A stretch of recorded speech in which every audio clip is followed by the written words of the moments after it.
I love the feeling of reading a new article and realizing that we're screwed in a totally different and new way that you never knew about before.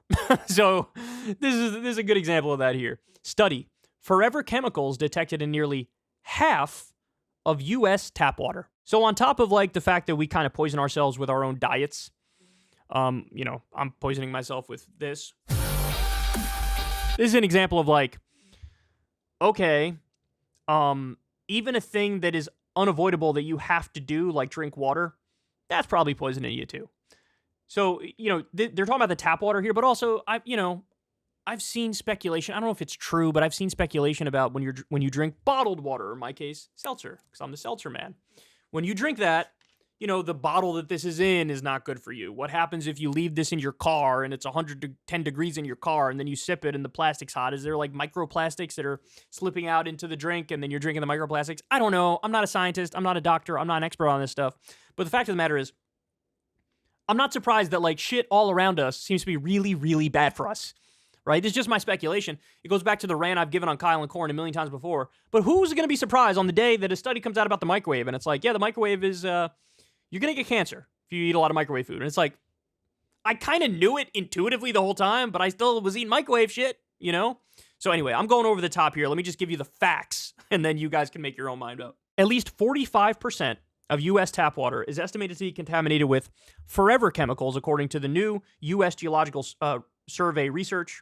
Exposure to certain levels of these synthetic compounds, referred to collectively as PFAs, has been linked to adverse health effects in humans and animals, including an increased risk of cancer. Now, let me pause here to bring up the science brain kicks in. I was just giving you the bro science. Now the regular science brain kicks in and goes, well, it's possible that at the levels that we drink it, it's not enough to really screw you up, right? Like the levels are so tiny that it's actually not harmful. I could see somebody making that argument.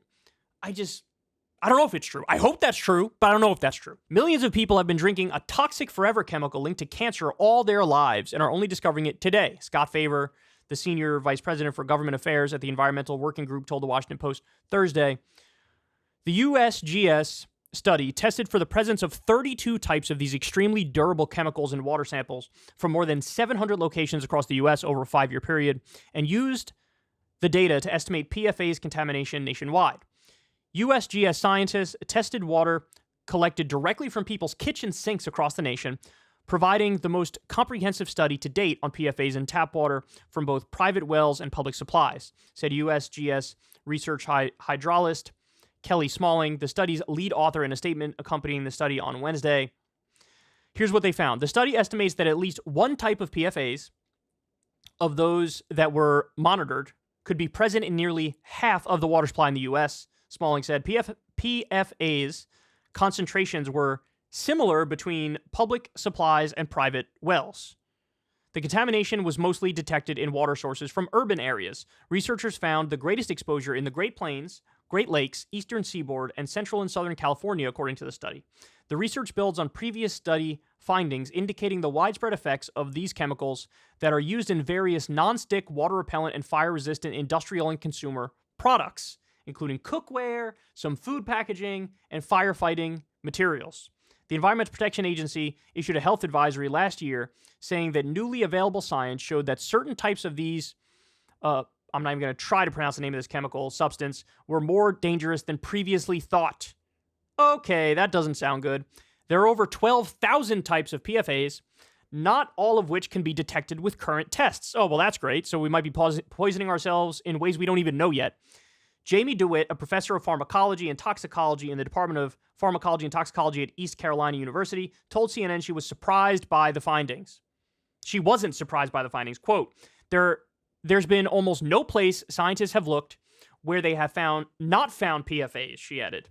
Elsie Sunderland, a professor of environmental chemistry at Harvard, said the findings were alarming, but I would be careful in extrapolating that conclusion to the entire country as the sample size was just too small. The EPA proposed in March the first ever federal regulations that would require utilities to remove PFAS from drinking water before they reach households and businesses. Okay, well, that's a base note to end on. By the way, you know what Trump did?